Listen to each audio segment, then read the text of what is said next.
Alain Di Crescenzo, président de notre Chambre d'industrie, Chambre de commerce et d'industrie de Toulouse, mais aussi chef d'entreprise comme nous tous. Parce que sur ses épaules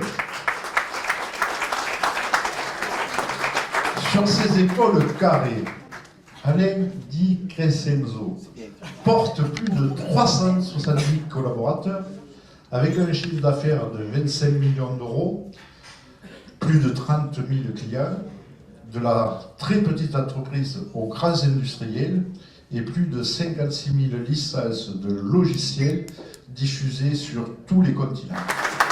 Mesdames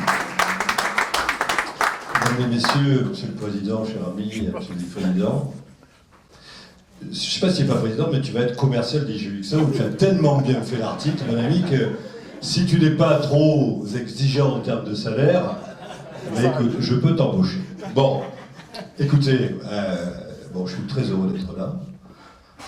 Vous êtes beaucoup, votre présence m'honore, nous honore, et simplement vous dire que, si j'ai bien compris, on est en ambiance de travail, mais aussi conviviale, donc c'est sous ce signe-là que tu m'as demandé d'intervenir, cher ami.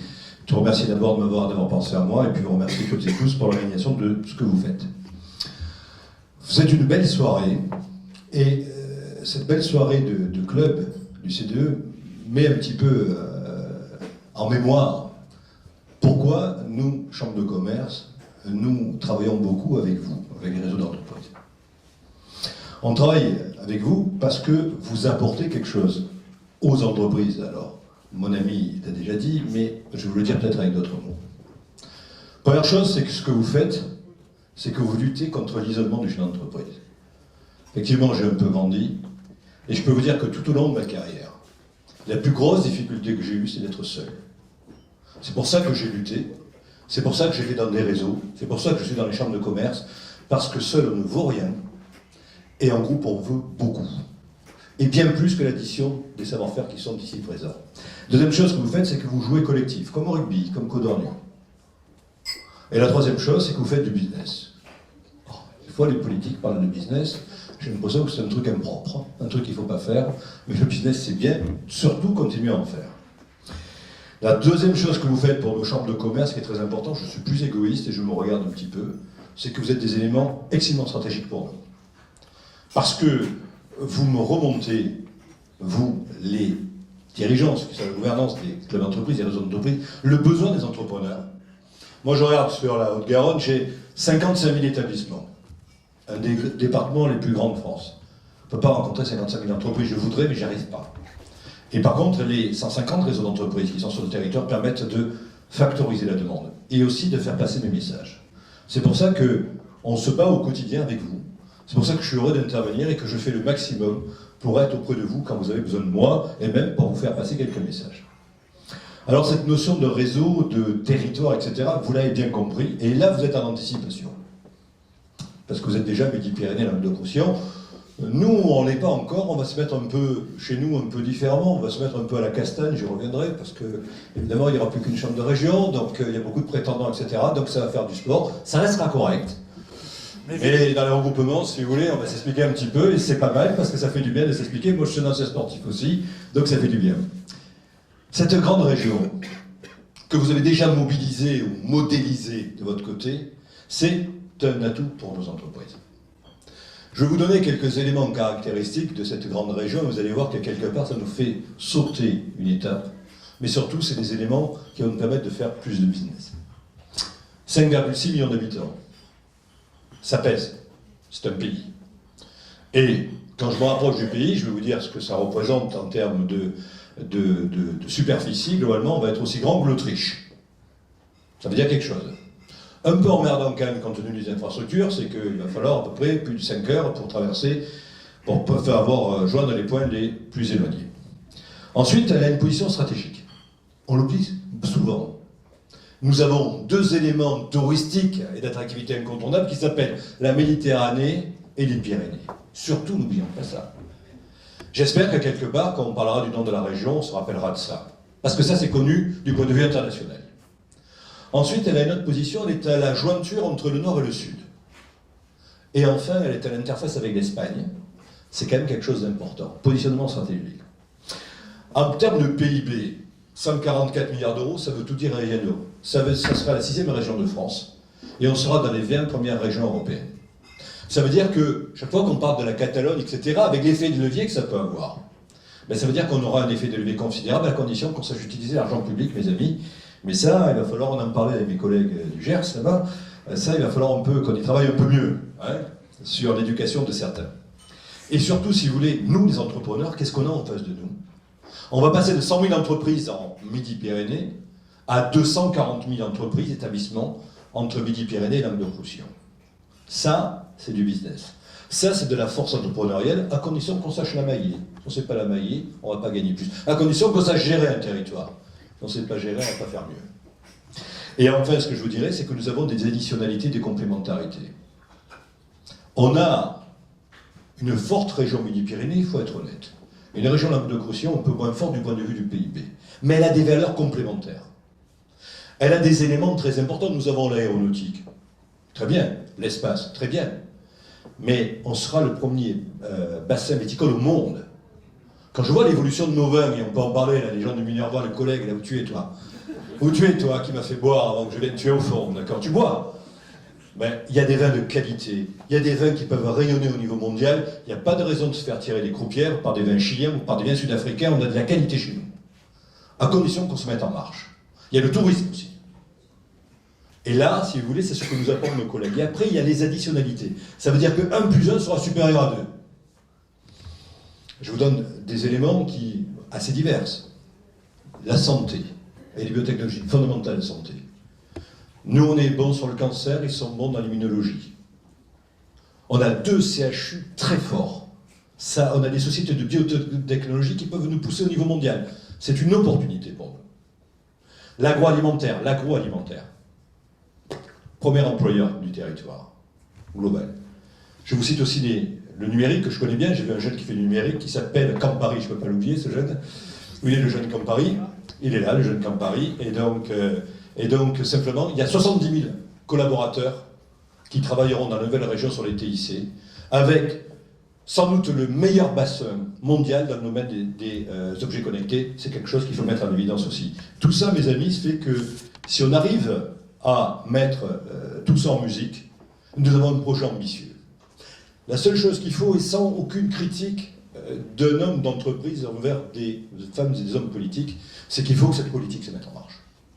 Et vous allez voir que ça a été un catalyseur pour moi, et c'est pour ça que j'ai créé le club d'entreprise Pyrénées-Méditerranée, parce que je me suis dit, dans tous ces projets de fusion, etc., on oublie quelque chose de, au fond, pas très important, hein, l'entreprise. Pour mes créateurs d'emplois, pour mes créateurs de valeur ajoutée, pour mes créateurs de bien-être et de mieux-être, c'est quand même difficile d'oublier ça. Et quand j'ai vu qu'on commençait à se crêper le chignon, président du conseil régional de Languedoc-Roussillon, à qui je me suis disputé le premier meeting qu'on avait fait ensemble, moi étant l'entreprise et lui c'était la collectivité, il m'a dit 3 choses. Je me battrai pour avoir le siège, etc. Le siège, c'est pas le problème, mon ami. Deuxièmement, ça mettra 5 ans, et ne comptez pas sur moi pour faire 1 euro d'économie. Je lui ai dit, vous êtes en dehors du temps, monsieur. Alors évidemment, il y avait des caméras, il y avait 500 ou 600 personnes dans la salle, mais c'est en dehors du temps, ça n'existe plus, ça. Notre métier, votre métier, moi, ce que je fais en tant qu'entrepreneur, ce que je devais faire il y a 15 ans ou 20 ans, en 2 ans, il faut le faire en 6 mois. Alors qu'on ne me dise pas qu'on ne sait pas s'améliorer ailleurs. D'ailleurs, nous, on l'a fait dans les chambres de commerce, il n'y a pas de raison qu'on ne puisse pas le faire autrement. Donc cet outil qui s'appelle ce club d'entreprise, ce club de club, où tu étais présent d'ailleurs et je t'en remercie, il sert à mailler les réseaux.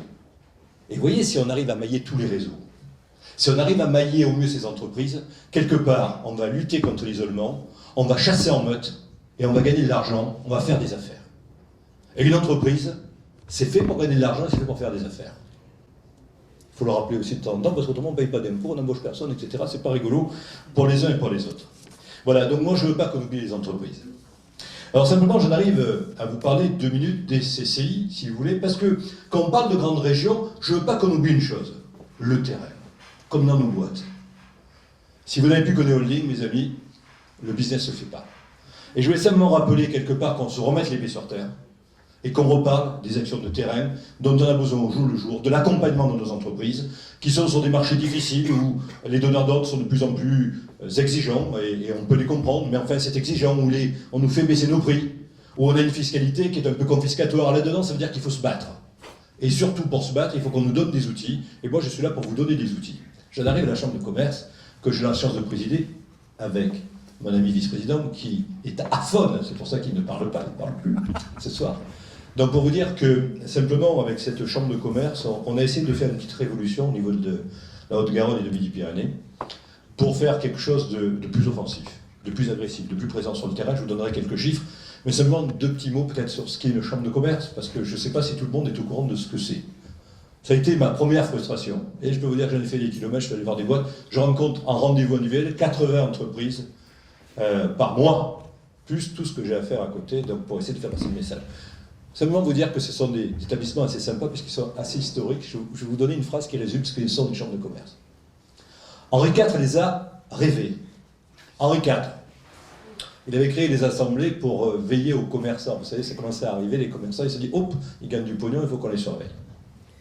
Louis XIV les a créés en disant, bon, maintenant, on va leur donner un statut un peu différent d'établissement public, avec des chefs d'entreprise qui vont regarder tout ça. La Révolution est passée par là, on a coupé la tête aux chambres de commerce, ce qui est fort logique dans le contexte. Ensuite est arrivé Napoléon, avec une vision stratégique, qui a dit « Je veux une chambre de commerce dans chaque grande ville ». Et parce que ces chambres de commerce-là vont nous aider non pas à contrôler le commerçant, mais à faire en sorte que les exportations se développent et que ça ramène de la valeur à la France. Napoléon disait « C'est bien, mais les entrepreneurs, je m'en méfie un peu, à la tête, je mets un préfet ». Au fond, aujourd'hui, bon, il y a quelques années, c'était un préfet, c'est dans 5 mois. Et le dernier point, c'était la Troisième République, qui les a consacrés, ça veut dire qu'elle les a rendues indépendantes, ça veut dire qu'elle avait des assemblées délibérantes, qui sont des assemblées élues de chefs d'entreprise. Alors, vous vous rappelez nos missions peut-être. Première mission d'une chambre de commerce, c'est de vous représenter. Je ne voudrais pas qu'on se trompe par rapport à MEDEF, ou à la CGPME, ou à d'autres syndicats de branche ou patronaux. Nous, on représente toutes les entreprises, parce que vous êtes tous adhérents aux chambres de commerce. Et nous n'avons pas une mission syndicale, mais une mission de représentation de ce que pensent les entreprises. Et ça, on porte ça au niveau de l'État, on porte ça au niveau des collectivités et de différents tiers. La deuxième mission, c'est une mission d'instruction. On nous saisit sur de l'aménagement du territoire, sur un nouveau supermarché, sur une route, etc., sur le parc d'exposition. Et là, on fait des rapports, on produit des rapports. La troisième mission, qui est sans doute la plus importante, et celle que l'on voit le plus souvent, mes amis, c'est soutenir les entreprises tout le long de leur cycle de vie. Alors ça va jusqu'à la création, jusqu'à la transmission. Ça veut dire qu'on a des entreprises du commerce, des services de l'industrie, du tourisme, voilà, ce sont nos collèges, et avec aussi des experts, des équipes dans le domaine des ressources humaines, dans le domaine de l'innovation, dans le domaine de l'international, dans le domaine du développement durable, dans le domaine de l'information stratégique. Tout ça, ça fait partie des commissions qui vont soutenir les entreprises et faire des actions à votre profit. Gérer, parce qu'on doit gérer des participations, nos établissements ont des participations. Il y en a une qui a fait parler tout le monde, c'est l'aéroport Toulouse-Blagnac. Nous avons 25% du capital. Bien sûr, c'est pas nous qui avons vendu aux Chinois, on n'a rien vendu du tout. On a gardé, même si je respecte mes amis chinois, parce que j'ai Laoban et Kaohsiung, et non pas Po Kaohsiung. C'est quelle est la petite. Voilà, là. Voilà. Donc, voilà. Nous avons une infrastructure comme ça. Ça vaut 600 millions d'euros quand même, hein, un aéroport. Donc on a 25% de cet aéroport, c'est pas liquide hein, comme action, mais simplement un aéroport, le jour où je ferme l'aéroport de Toulouse-Blagnac, il n'y a pas de SGV, etc., c'est tous les flux économiques qui chutent. Stratégique. Ok ? Et dernier point, si vous voulez, important, c'est la formation. La Toulouse Business School ou l'ESC Toulouse ou Subdeco Toulouse, c'est la chambre de commerce, c'est 4 milliers d'étudiants en formation initiale, 2 000 en formation continue, 45 millions d'euros de chiffre d'affaires. Et il fait partie des 7 meilleures écoles de France. Et on est classé dans les 100 meilleures écoles au monde. Voilà, donc ça c'est une grande réussite pour nous. Voilà donc globalement les actions pour vous dire que nous avons un budget de 60 millions d'euros en tout. Seuls 10 millions d'euros nous viennent de l'État et des entreprises. 10 millions d'euros. Vous savez, quand je parle, que je critique un petit peu le fonctionnement public de notre pays, si toutes les collectivités pouvaient fonctionner avec seulement 10 millions sur 60 millions de budget qui viennent des entreprises de la fiscalité, ça serait pas mal. Et donc, même si c'est perfectible, entre parenthèses, en 4 ans, on est passé de 17 millions d'argent public à 10. Hein. Mais c'est bien, on le voulait, et ça a été une bonne démarche. Voilà. Donc si tout le monde pouvait fonctionner comme ça, mes amis, il n'y aurait pas 2000 milliards d'euros de dette dans ce pays. 2000 milliards d'euros de dette, on n'aurait pas ça.